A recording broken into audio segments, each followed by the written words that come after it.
Hello दोस्तों, सभी को नमस्कार। आज की क्लास है हमारे पास में राज्य की कार्यपालिका टॉपिक चल रहा है और राज्य की कार्यपालिका के अंदर हमने राज्यपाल को देख लिया था। आज हम देखेंगे मुख्यमंत्री, मंत्री परिषद और महाधिवक्ता के बारे में। तो चलिए देखते हैं राज्य की कार्यपालिका। अनुच्छेद आपको याद हो गए होंगे। भाग 6 हमारे पास चल रहा है राज्य की कार्यपालिका, अनुच्छेद 153 से 167 तक। ठीक है दोस्तों, उसमें हमने राज्यपाल को देखा था। तो राज्यपाल हमारा चला था 153 से लेकर के 162 तक। ठीक है ना, 161 तक राज्यपाल रहता है और 162 के अंदर हम कह देते हैं कि राज्य सरकार का विस्तार, ठीक है, कार्यपालिका का विस्तार कर देते हैं 162 में। और 162 में कार्यपालिका का जब हम विस्तार करते हैं, कार्यपालिका का विस्तार, तो कार्यपालिका का विस्तार करने के लिए हमने अनुच्छेद 163 में क्या देखा? अनुच्छेद 163 में देखा कि राज्यपाल की सलाह व परामर्श के लिए मंत्री परिषद का गठन किया गया।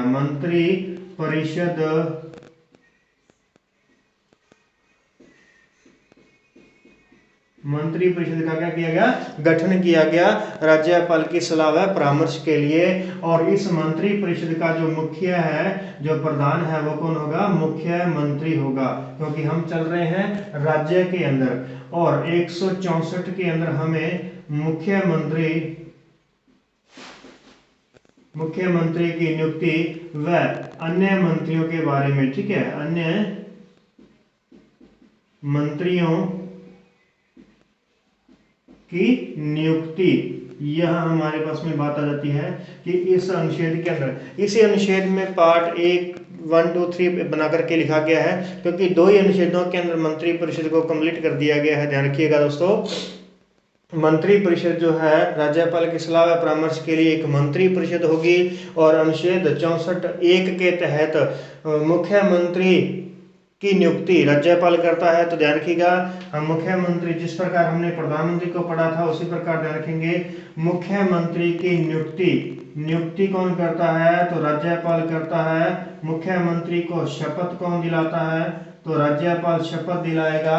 और मुख्यमंत्री अपना त्याग पत्र किसको देता है? तो त्याग पत्र राज्यपाल को देता है। ठीक है, तो राज्यपाल ही यहाँ पे आएगा। जहां जहां पे राष्ट्रपति था और प्रधानमंत्री की जगह मुख्यमंत्री लिखो, राष्ट्रपति की जगह राज्यपाल लिखो। ठीक है दोस्तों, तो मुख्यमंत्री की नियुक्ति राज्यपाल करेगा, शपथ राज्यपाल दिलाएगा, त्यागपत्र राज्यपाल को दिया जाएगा। इसी प्रकार से मंत्रियों की नियुक्ति, तो मंत्रियों की नियुक्ति भी राज्यपाल करेगा, लेकिन मुख्यमंत्री की सलाह से करेगा। ठीक है, मुख्यमंत्री द्वारा जारी नामों की सूची को वो क्या करेगा? उन सूची में जो जो नाम है उनको क्या कर बनाएगा? मंत्री बनाएगा, मंत्री पद पर नियुक्त करेगा, फिर उनको पद की गोपनीयता की शपथ दिलाएगा। और यदि त्यागपत्र देंगे तो त्यागपत्र भी वो किसको देंगे? राज्यपाल को देंगे। मंत्री परिषद जो होती है, मंत्री परिषद सामूहिक रूप से विधानसभा के प्रति उत्तरदायी होती है और व्यक्तिगत रूप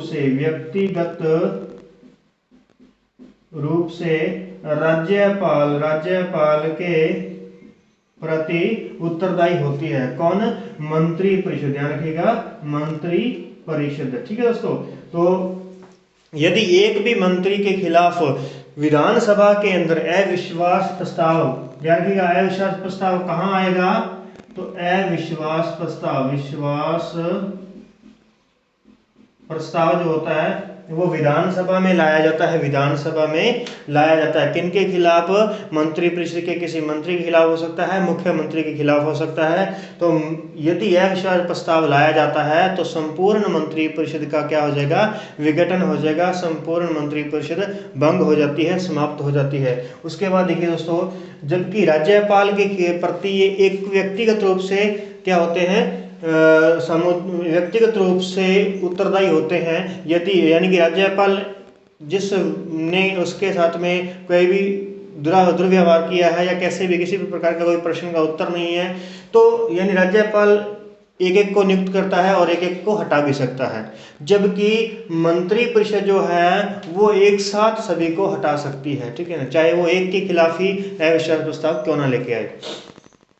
इसी प्रकार ध्यान रखना अपने को आगे कि ये सब विधानसभा यानी या फिर विधानमंडल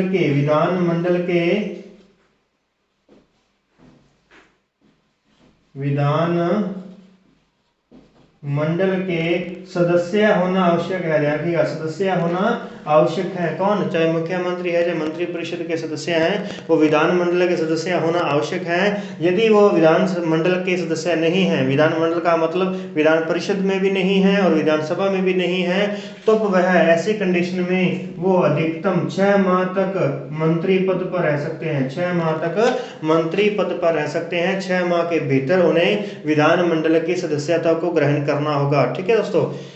तो उसके बाद हम आगे देखते हैं, तो यहाँ पर हो गया हमारे पास में इनकी ये योग्यता आ जाती है, ठीक है, और इनके जो कर्तव्य आ गए हैं सामूहिक रूप से और व्यक्तिगत रूप से, ठीक है। उसके बाद में इनकी नियुक्तियां, शपथ और त्यागपत्र हो गए हैं। सामान्यतः इनका कार्यकाल कितना होता है? तो सामान्यतः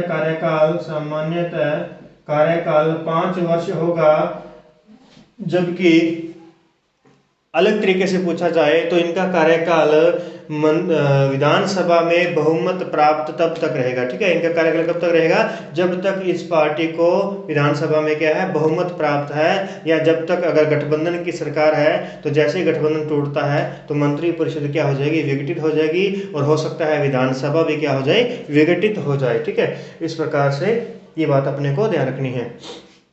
तो नेक्स्ट इसके बाद में आगे बढ़ते हैं। इसके अलावा हम बात करते हैं अनुच्छेद 177 के तहत मंत्रियों व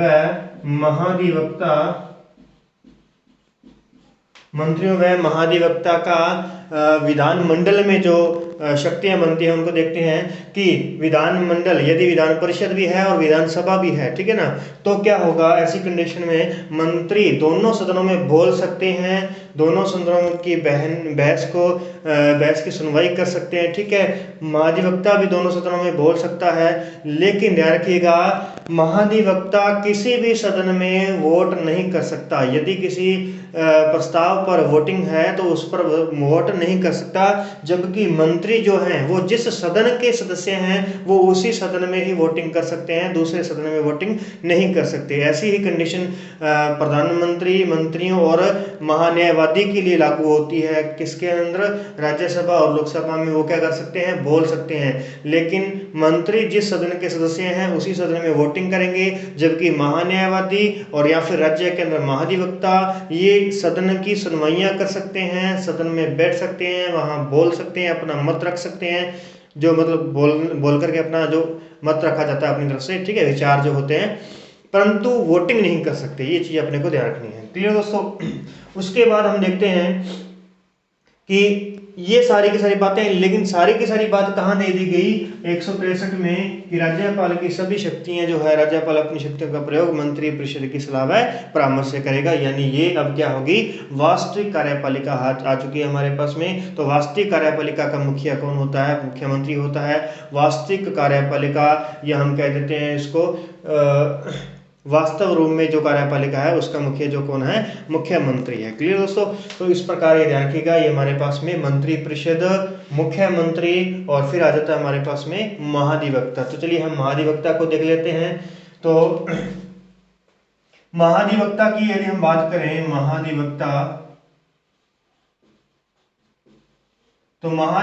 की नियुक्ति जो है, नियुक्ति राज्यपाल करता है, शपथ राज्यपाल दिलाता है, त्यागपत्र राज्यपाल को देगा ये, और इसको हटाना, तो हटाना भी कौन सकता है, हटा भी राज्यपाल सकता है, ठीक है। ये राज्यपाल आ गया हमारे पास में, राज्यपाल इसको हटा सकता है समय से पहले, जबकि मंत्री परिषद या मुख्यमंत्री को कौन हटा सकता है? तो हटाने का काम कौन कर सकती है? विधानसभा करती है अविश्वास प्रस्ताव के रूप में, ठीक है।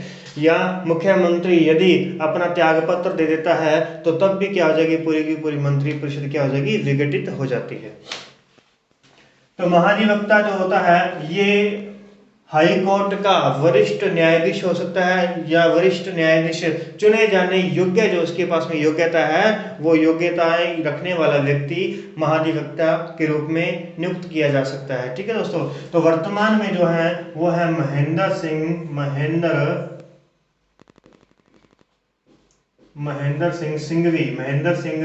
सिंघवी जो है, ये जोधपुर हाई कोर्ट में क्या रह चुके हैं, वरिष्ठ न्यायाधीश रह चुके हैं, ध्यान रखिएगा। तो इन्हें वर्तमान में महाधिवक्ता पद संभाला गया है। ठीक है दोस्तों।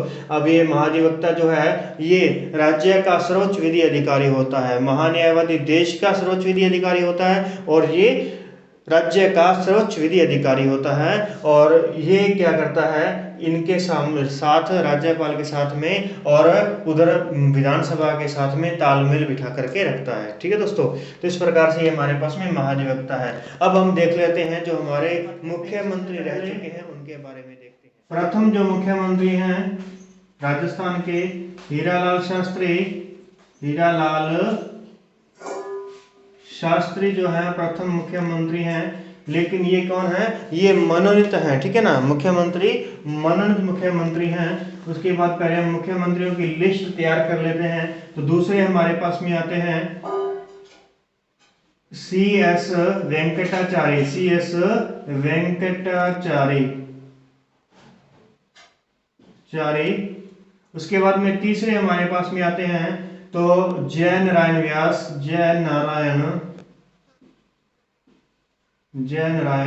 व्यास। उसके बाद में चौथे हैं टीकाराम पालीवाल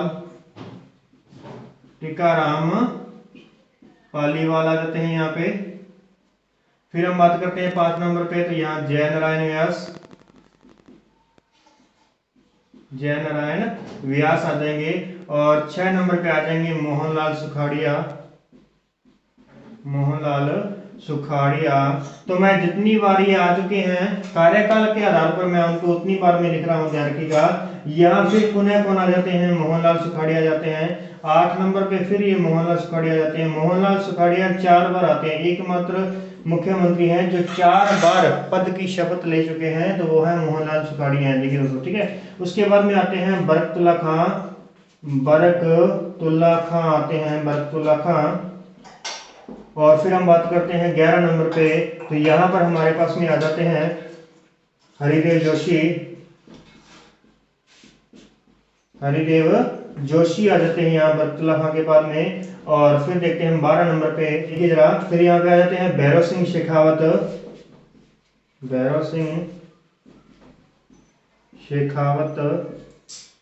और फिर देखते हैं 13 नंबर पे आ जाते हैं हमारे पास में जगन्नाथ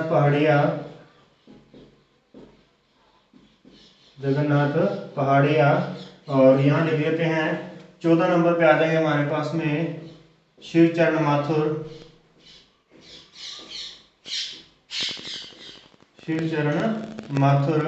15 नंबर पे है हीरालाल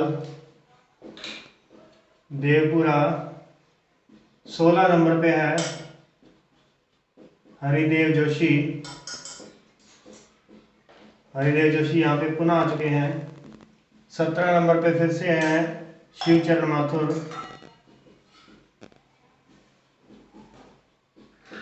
18 नंबर पे हैं हरिदेव जोशी।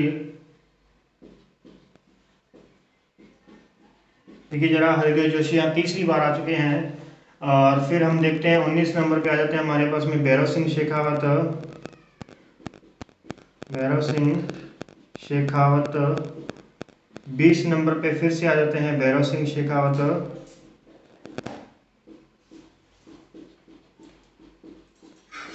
उसके बाद में 21 नंबर पे हैं श्री अशोक गहलोत।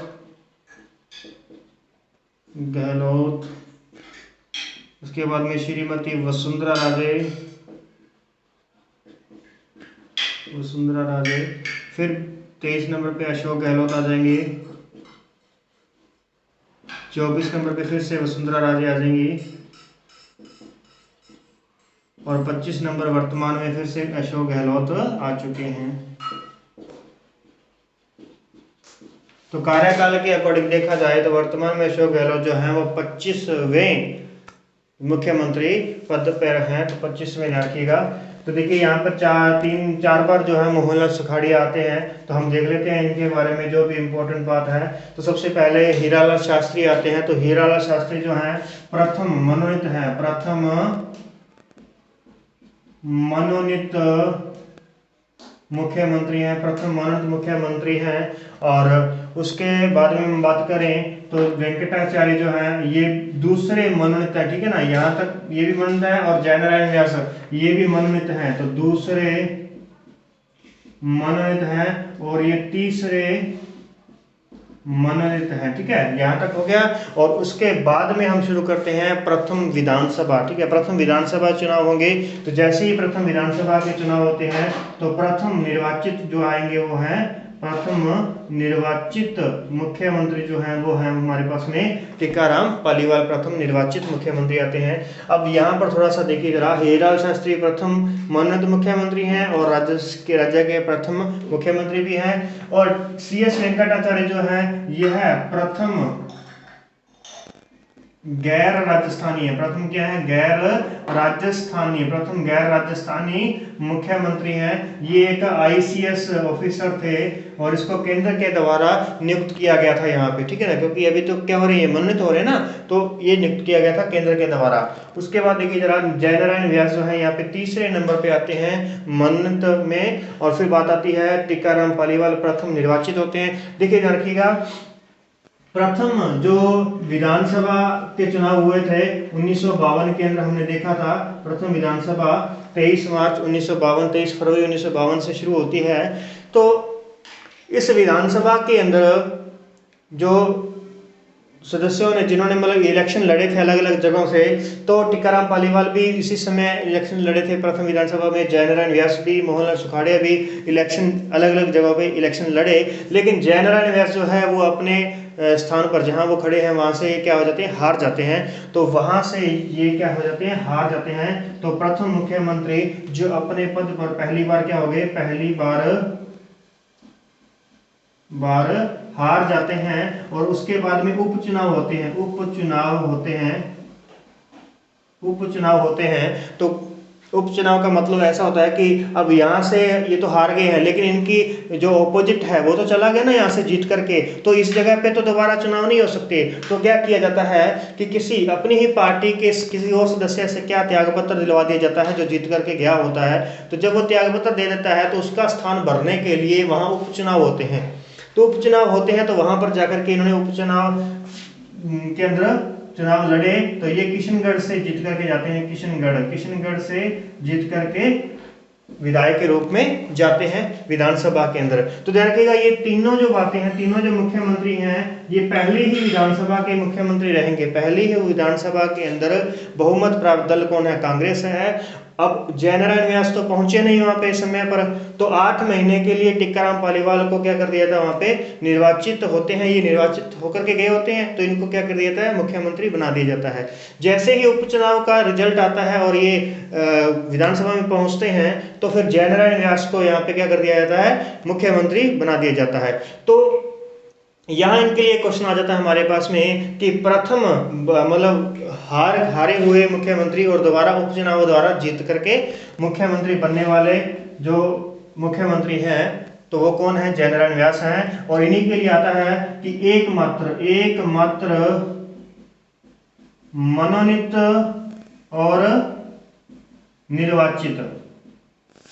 मनोनीत और निर्वाचित मुख्यमंत्री कौन है, तो जयनारायण व्यास है। एकमात्र मनोनीत है क्योंकि तीसरे नंबर पे ये मनोनीत हुए थे और 5वें नंबर पे क्या हुए हैं, निर्वाचित हुए हैं। तो एकमात्र मनोनीत भी है और निर्वाचित मुख्यमंत्री कौन है, जयनारायण व्यास है। उसके बाद में अब होता क्या है कि जब जयनारायण व्यास जो है, जो कि बाद में जीत करके आया है, बल्कि मोहनलाल सुखाड़िया पहले से ही विधानसभा में सदस्य हैं, तो ऐसी कंडीशन में जब इनको मुख्यमंत्री बनाया जाता है तो उनके भी खटकती है कि मोहनलाल सुखाड़िया भी कहते हैं कि नहीं, उनको कैसे बना दिया गया। तो तब इन दोनों के बीच में काफी टकराव होता है, जिस प्रकार से हमने देखा अशोक गहलोत और सचिन पायलट के बीच में हुआ था। तो इससे भी बड़ा इतिहास के अंदर जो हुआ है टकराव, तो वो इन दोनों के बीच में हुआ था। लेकिन यहाँ पर माना नहीं गया तो क्या किया गया, इस मोहनलाल खड़गे की माननी पड़े, इनको भी बाद में क्या कर दिया गया, मुख्यमंत्री पद पर बिठा दिया गया। ठीक है, क्या जनरल न्यास का त्यागपत्र दे दिया गया बाद में, कुछ समय के लिए बैठे वो, और उसके बाद में कौन बैठे हैं, मोहनलाल सुखाड़े बैठते हैं। तो मोहनलाल सुखाड़े जो बैठते हैं तो ध्यान रखिएगा, तो प्रथम विधानसभा के अंदर 3 मुख्यमंत्री आते हैं, 3 मुख्यमंत्रियों का कार्यकाल आता है। क्लियर दोस्तों, यहाँ पर ध्यान, 1952 से लेकर 1957 तक चलेगी ये, 1952 से 1957 तक प्रथम विधानसभा चलेगी, और 1957 से लेकर के 1962 तक, 1957 से 1962 तक इनका कार्यकाल रहेगा। 1962 से लेकर के 1967 तक रहेगा। तो आपने 67 के अंदर देखा होगा यहाँ 43 दिन के लिए, मात्र 43 दिन के लिए यहाँ पर राष्ट्रपति शासन लागू किया गया था, राष्ट्रपति शासन लागू किया गया था। यानी पहली बार राष्ट्रपति शासन लागू किया गया था, वो किनके कार्यकाल में, मोहनलाल सुखाड़िया के कार्यकाल में किया गया था। और इस समय कौन सी विधानसभा थी, तो देख सकते हैं हम यहाँ पे पहली विधानसभा यहाँ पे थी, तो यहाँ पर हमारे पास में दूसरी विधानसभा आ जाती है, और उसके बाद में तीसरी विधानसभा आ जाती है यहाँ पे, और फिर हम आगे बढ़ेंगे इसके बाद में। तो तीसरी विधानसभा का समय है यहाँ पे, ठीक है ना, तो ध्यान रखिएगा इसको। उसके बाद में आगे बढ़ते हैं, तो यहाँ पर चौथी बार ये यहाँ पे मुख्यमंत्री पद के लिए शपथ ले रहे हैं, तो चौथी बार मुख्यमंत्री पद के लिए शपथ लेंगे। तो ये चौथी विधानसभा है हमारे पास में, तो चौथी विधानसभा में जो है 1967 से शुरू होगी, तो ये बीच में ही क्या कर देंगे, त्यागपत्र दे देंगे यहाँ पर। तो जैसे ही ये त्यागपत्र देंगे तो उनकी जगह पे कौन आ जाएगा, बरकतुल्ला खां आ जाएगा। तो उससे पहले हम मोहनलाल सुखाड़िया की बात को फिनिश कर लेते हैं कि सबसे अधिक कार्यकाल वाले 17 वर्ष, ठीक है, ध्यान रखिएगा 17 वर्ष का कार्यकाल है इनका, मोहनलाल सुखाड़िया सबसे अधिक कार्यकाल वाले मुख्यमंत्री है। उसके बाद देखिए जरा बरकतुल्ला खां आते हैं, तो प्रथम या एकमात्र अल्पसंख्यक मुख्यमंत्री हैं, मुस्लिम मुख्यमंत्री हैं एकमात्र, ठीक है। उसके बाद में कोई मुख्यमंत्री मुस्लिम नहीं है। और फिर इसके बाद ध्यान रखिएगा, तो प्रथम मुख्यमंत्री जो कि जिनकी पद पर क्या हो गया, निधन हो गया, पद पर निधन हो जाता है, पद पर रहते हुए मृत्यु हो जाती है, वो प्रथम मुख्यमंत्री कौन है, बरकतुल्ला खां है, ठीक है दोस्तों। उसके बाद में देखिए बरकतुल्ला खां चौथी में भी रहते हैं, चौथी विधानसभा में रहते हैं, और 5वीं में भी रहते हैं, ठीक है ना, 5वीं विधानसभा, क्योंकि इनका कार्यकाल चौथी में तो ये उसका बचा हुआ कार्यकाल कंप्लीट करते हैं, और 5वीं विधानसभा के अंदर इनकी खुद की मृत्यु हो जाती है। तो इसके लिए वहां कौन आता है, हरिदेव जोशी आता है, ठीक है ना। तो हरिदेव जोशी जो है बरकतुल्ला खां की बची हुई कार्यकाल को कंप्लीट करेंगे, ठीक है दोस्तों। उसके बाद देखिए, उसके बाद में भैरव सिंह शेखावत आ जाते हैं। तो भैरव सिंह शेखावत की अगर हम बात करें तो हाँ, यहाँ पे हरिदेव जोशी की भी बात कर लेते हैं। तो हरिदेव जोशी यहाँ पे 1977 का समय है, 1977 में थे हरिदेव जोशी। तो यहाँ पर दूसरा राष्ट्रपति शासन लागू होता है, राष्ट्रपति शासन जो है दूसरा लागू होता है यहाँ पे, और ये होता है 52 दिन का होता है यहाँ पे, तो 52 दिन का ध्यान रखिएगा दोस्तों। उसके बाद में आगे बढ़ते हैं, तो भैरव सिंह शेखावत आते हैं। तो भैरव सिंह शेखावत के समय तो ये क्या है, प्रथम गैर कांग्रेसी हैं। तो कौन से दल से हैं, जनता दल से हैं। जैसे हमने सेंटर में देखा था तो मोरारजी देसाई प्रथम गैर कांग्रेसी होते हैं, तो यहाँ पर प्रथम गैर कांग्रेसी मुख्यमंत्री जो है वो कौन है, भैरव सिंह शेखावत है। और यहाँ पर इनको स्पष्ट बहुमत मिला था, लेकिन स्पष्ट बहुमत तो मिल गया, लेकिन इनकी 1980 के अंदर जब हमने देखा है कि यहाँ पर लगता है तीसरा राष्ट्रपति शासन लगता है 1980 के अंदर के, ठीक है ना, इनके कार्यकाल में भैरव सिंह शेखावत के कार्यकाल में लगता है। तो इनकी सरकार जो है समय से पहले क्या होती है, भंग हो जाती है। तो ध्यान रखिएगा, छठी विधानसभा ऐसी है, एकमात्र विधानसभा है छठी विधानसभा जो समय से पहले भंग की गई हो, ठीक है ना दोस्तों। तो ये है हमारे पास में भैरव सिंह शेखावत के समय, गैर कांग्रेसी हैं ये और जनता दल से हैं, ठीक है। उसके बाद में हम आगे बढ़ते हैं, तो हमारे पास में आते हैं 13वें जगन्नाथ पहाड़िया। तो जगन्नाथ पहाड़िया जो है हमारे पास में, ये 7वीं यहाँ पे शुरू हो जाएगी, 7वीं विधानसभा शुरू हो जाएगी। और 7वीं विधानसभा शुरू हो जाएगी तो कहाँ तक चलेगी, हीरालाल देवपुरा तक चलेगी। ध्यान रखिएगा दोस्तों, यहाँ पर 7वीं विधानसभा, ठीक है, 7वीं विधानसभा चल रही है हमारे पास में। तो जगन्नाथ पहाड़िया की हम बात करें तो प्रथम दलित, ठीक है ना, प्रथम या एकमात्र दलित यानी कि अनुसूचित जाति के जो मुख्यमंत्री हैं वो कौन है, जगन्नाथ पहाड़िया हैं। ठीक है, उसके बाद में आते हैं शिवचरण माथुर आते हैं, जगन्नाथ पहाड़िया त्यागपत्र देते हैं तो उनकी जगह शिवचरण माथुर आते हैं। शिवचरण माथुर जो है दूसरे गैर राजस्थानी है। ठीक है, प्रथम गैर राजस्थानी कौन था, वेंकटाचार्य थे, तो ये क्या है, दूसरे गैर राजस्थानी जो है, और ये कहां से थे, ये मध्य प्रदेश एमपी के थे। ठीक है दोस्तों, एमपी के थे, तो इन्होंने राजस्थान के अंदर इलेक्शन लड़ा, तो विधानसभा में चले गए, तो उसके बाद में क्या किया गया, इनको भी कुछ देर के लिए मुख्यमंत्री बना दिया जाता है। फिर इनका त्यागपत्र दे करके हीरालाल देवपुरा को वहां पे बनाया जाता है। और इनका त्यागपत्र कब दिलवाया जाता है, जब मात्र कार्यकाल उस विधानसभा का 7वीं विधानसभा के केवल 16 दिन बचे होते हैं, तब इनका त्यागपत्र दिलवा दिया जाता है। तो उसके बाद में हीरालाल देवपुरा आते हैं, यानी कितने दिन के लिए, मात्र 16 दिन के लिए आएंगे। तो सबसे छोटा कार्यकाल किनका रहेगा, हीरालाल देवपुरा का रहेगा।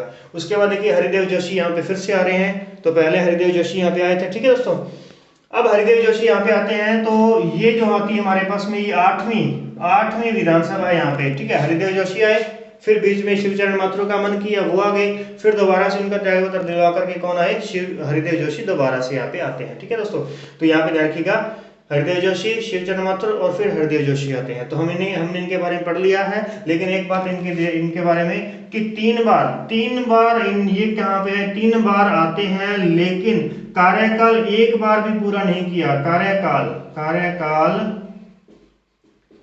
एक बार भी पूरा नहीं किया गया। ठीक है दोस्तों, कार्यकाल एक बार भी पूरा नहीं करते हैं। उसके बाद भैरव सिंह शेखावत आते हैं, तो भैरव सिंह शेखावत जब आते हैं यहाँ पे, तो यहाँ पे हमारे पास में समय आ जाता है जो 1992 का समय आ जाता है। 1992, इस समय